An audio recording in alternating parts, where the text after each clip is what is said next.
Uganda discovered some oil about 20 years ago. Up to now, we have not started pumping the oil out of the ground. We're about to start. But the main problem was we didn't agree with the oil companies because they were saying that we should build a pipeline to take the oil, the petroleum, out of the country.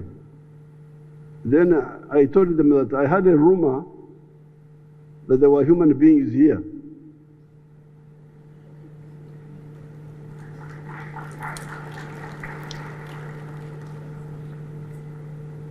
Why don't we process this petroleum for these human beings who are rumored to be here? It's not confirmed, but there's a rumor that there are some big battle. They told me that oil refineries don't make money. So then I said, but if they don't make money, those who run them, why do they run them? Are they Mother Teresa's? Now, I happened to go to Iran. I went to Iran. When I went there, I said, you people, do you have oil refineries? They said, yes, we have 9. Iran had 9 refineries. Now, here they didn't want me to have 1, just 1. So because of those battles, it took time, but now eventually they gave up. We shall build the refinery and the pipeline also. And the main reason I support the pipeline is that it will go through Tanzania, my other country, so that they can get some share in our resource, which is theirs also. But that's why it's a very big battle. You can imagine somebody arguing, and when they made a calculation, the oil refinery here is very, very productive, very profitable. What they call the internal rate of return is IRR. It's very high, much higher than in other places. So that war of wanting to keep Africa as a raw material producing continent is a very big one.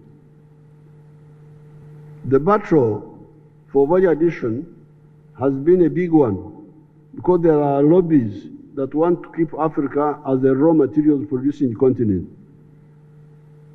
In Uganda, we have moved in some areas, a bit in textiles, a lot in the dairy products, a lot on fish, a lot on sugar, a bit on maize, a bit on leather, a bit on furniture and wood products, etc.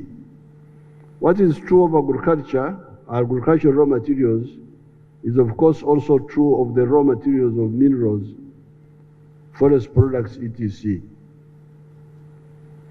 The value addition to agricultural products, this is H, ensures vertical integration in the agricultural sector, from the garden to the table, and from the farm to the wardrobe, for clothes, shoes, etc. However, it also ensures horizontal integration with the other sectors, manufacturing, services, etc. How can you say that you are promoting tourism when all the food the tourists eat is being imported? In Uganda, the hotels serve Ugandan liquid milk, yogurt, butter, sugar, fruits, beef, etc. On account of reasons I cannot understand, some Ugandans insist on eating wheat bread and rice. In order to launch our agriculture on the journey of socio-economic transformation away from the pre-capitalist, pre-socialist traditional mode to modern commercial agriculture, we have done the following. Roman 1, politically mobilize through sensitization the people to move away from the pre-money, working only for the stomach, to commercial agriculture with the chibaro, with the calculation. 67% of the homesteads in Uganda are now in the money economy for the first time in human history. At independence, only 9% were in the money economy. With these measures, Africa will be a superpower economically. Since ancient times, this part of Africa had strong agriculture.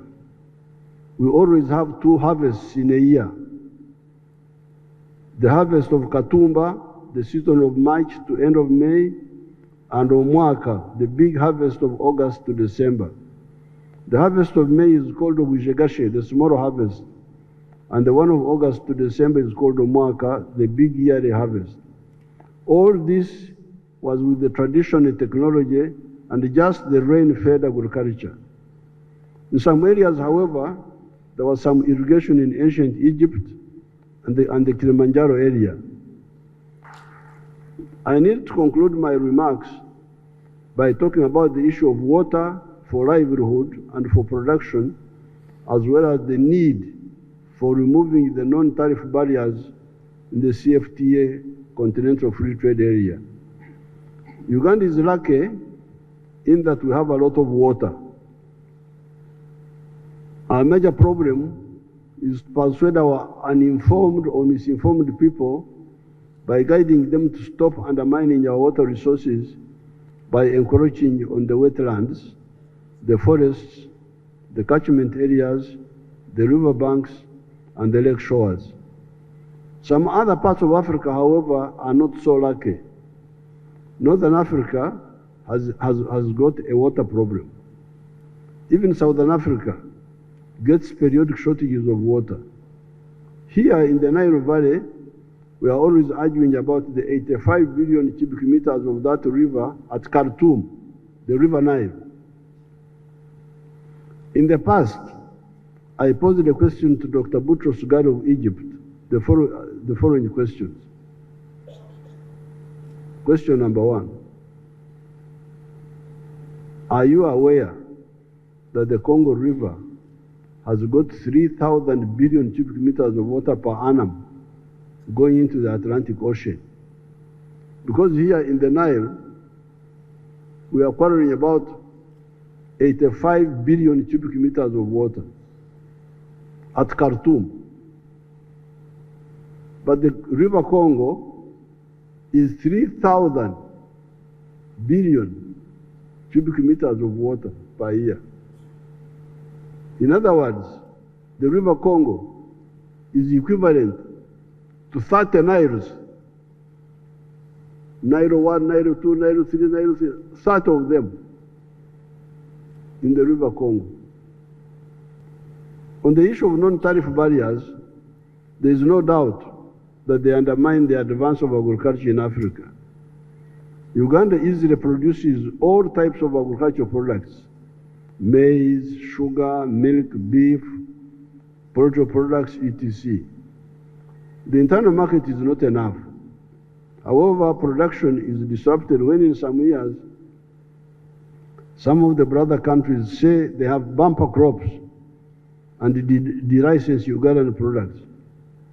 Why do you de-license products of a brother country?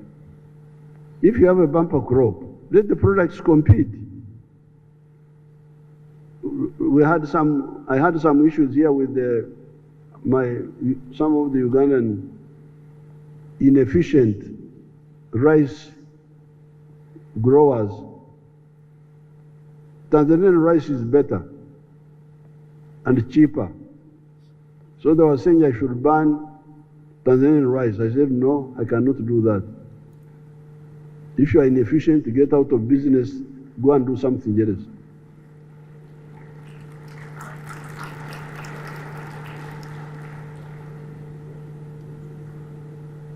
If you have a bumper crop, let the products compete. After the Ugandan product has been de-licensed, then you hear that the de-licensing country has now a shortage of this or that. Can they now import it from Uganda? By that time, the Ugandan farmers have been rendered bankrupt and have migrated to new products such as coffee that are mainly bought by foreigners away from Africa. how would African agriculture sustainable advance with this erraticness? Excellencies, right from the 1960s, when our political movement started, initially as a student movement, we were able to see that a country like Uganda, located around the equator, could be very advanced and prosperous on the basis of the 4 sectors of the economy. These 4 were identified as commercial agriculture, manufacturing, services, and ICT. In the pre-colonial and colonial times, our economy was mainly pre-capitalist and based on subsistence agriculture, or korra ekida kyonka in our language, meaning working only for the stomach, for home consumption. We also had some artisan craft skills such as obuhensi, blacksmithing, kubeja, woodwork, kunogora, ceramics, etc., and some primordial services such as kuragura, healing, etc.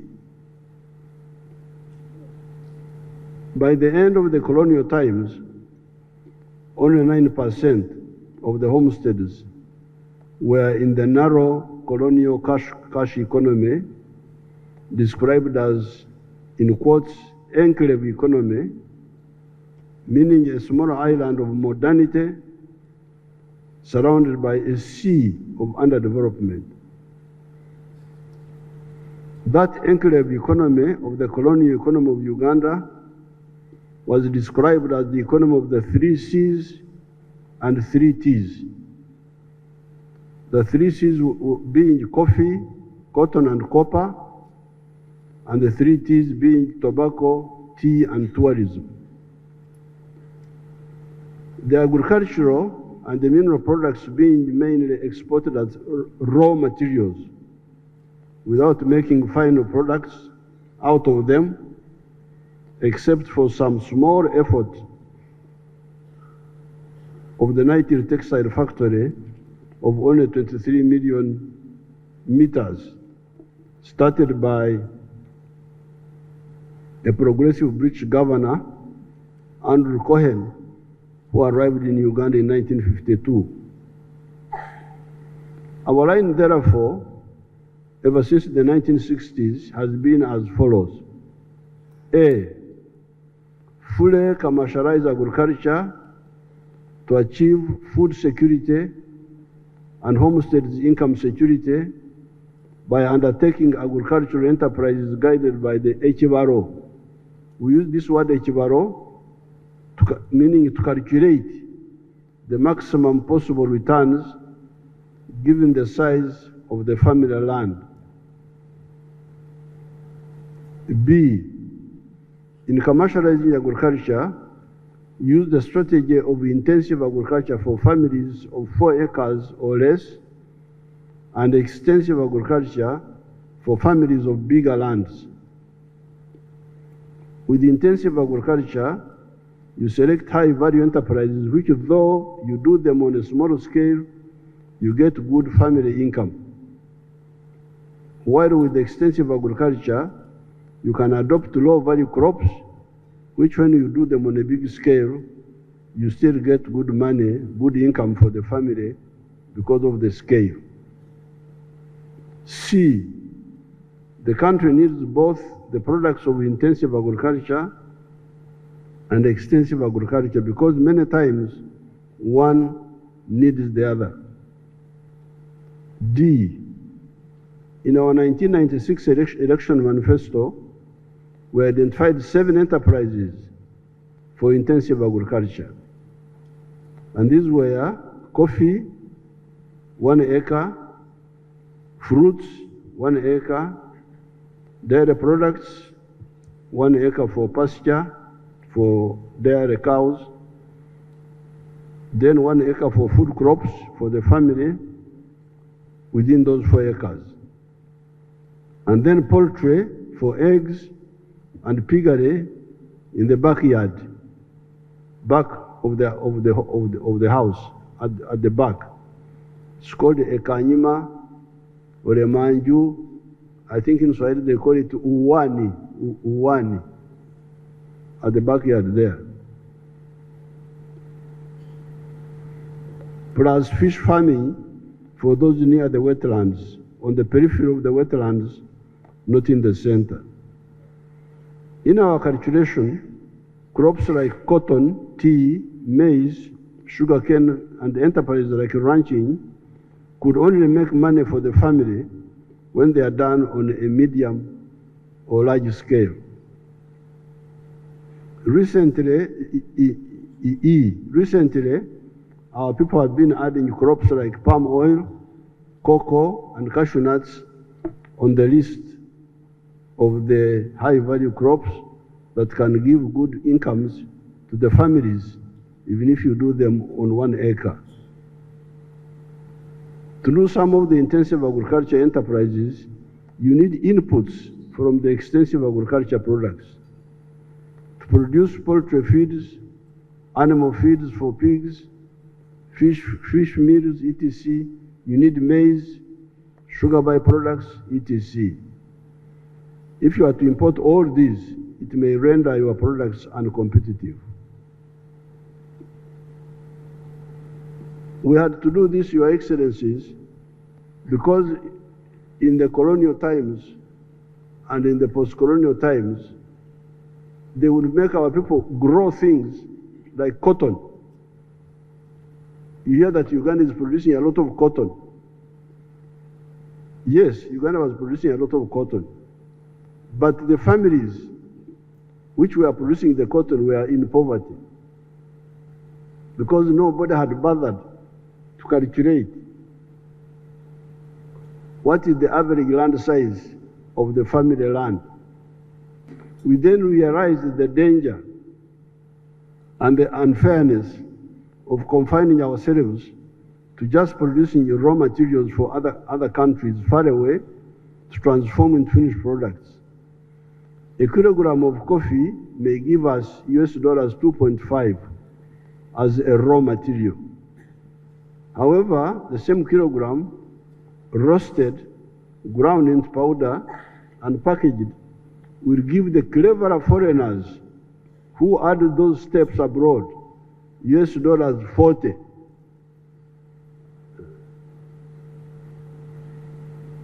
So Africans get $2.5 per kilo, and the same kilo transformed into finished products by foreigners brings them $40. This is how Africa has been a major donor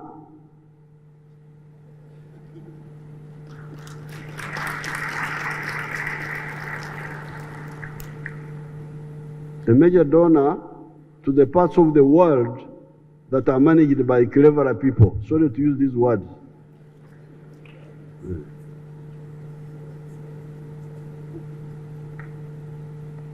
We do not only lose money per kilogram of coffee, we also lose jobs. The roasting jobs, the grinding jobs, and the packaging jobs are done by the children of the foreigners, while Africa's children are drowning in the Mediterranean Sea, going to prosperous Europe and running away from the impoverished Africa.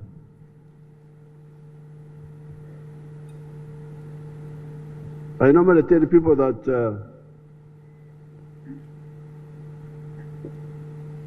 a shirt like the one I'm putting on, which is made here in Uganda, has got 6 job levels. This shirt here. Level 1, grow the cotton. Level 2, gin the cotton. Ginning means remove the seeds from the cotton. Now, in many African countries, that's where they end. They end at ginning. Level 3, spinning. Spinning, you get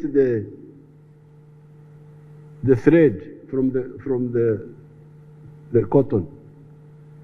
Level 4, weaving to make a fabric. Level 5, putting colors. Level 6, tailoring. So out of the 6 job levels, Africa has been ending at, many of the African countries have been ending at level 2. All the other levels out, the money goes away, but also the jobs.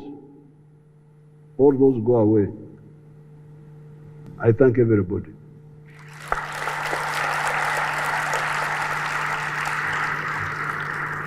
A year ago, the 44th Ordinary Section of the Executive Council mandated the African Union Commission to develop. Today, we present the outcome of this process, which includes the draft CAADP Strategy and Action Plan 2026-2035 and the draft Kampala CAADP Declaration.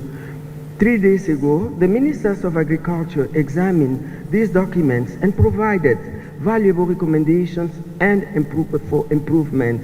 Yesterday, the joint meeting of Ministers of Agriculture and Ministers of Foreign Affairs endorsed these documents and made recommendations to the General Assembly for adoption. A key motivation in this Kampala CAADP Declaration round, in contrast to Malabo and Maputo round, is the inclusion of a comprehensive strategy and action plan, a clear roadmap, a theory of change that outlines the pathway for transformation, realistic and implementable strategic objective, a broadened policy scope, enhancing food system approaches and targets that reflect the continent's aspiration. I'm particularly pleased to address to His Excellency Yoweri Kaguta Museveni, President of the Republic of Uganda, to the government and the brotherly people of Uganda, my best wishes for the year 2025 and my warm thanks for the quality of the welcome marked by brotherhood and the special attention, and even more for all the efforts made to ensure the best conditions for success in the organization of this summit. Holding a summit on agriculture in Africa in Kampala is the right thing to do. A wonderful sign of recognition of your total commitment, President Museveni, to farmers and headers. You yourself are a farmer. You're also a champion of transforming agriculture into a powerful lever for wealth creation for the people of Africa. Excellency, ending my tenure in African Union, I think I should come here to learn farming from your experience.